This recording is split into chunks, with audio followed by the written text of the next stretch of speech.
અને એટલે જ આજે તમે જુઓ, આજે જે પ્રમાણે રાજકોટ અને રાજકોટની પરિસ્થિતિ, પાણી માટેની સૌથી વધારે વિકટ પરિસ્થિતિ જો કોઈએ જોયું હોય તો એ રાજકોટ શહેર અને જિલ્લાએ જોયેલી છે.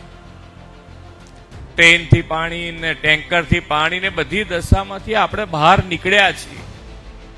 અને આ વિઝન કોણે જોયું, કેવી રીતે જોયું? વિઝનથી નથી થતું. એ વિઝનને તમારે કાર્યમાં લાવવું પડે.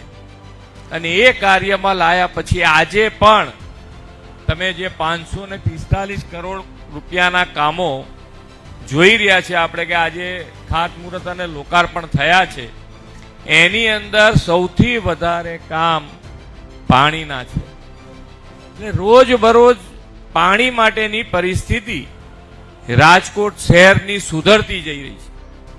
અને એ આવશ્યકતા છે.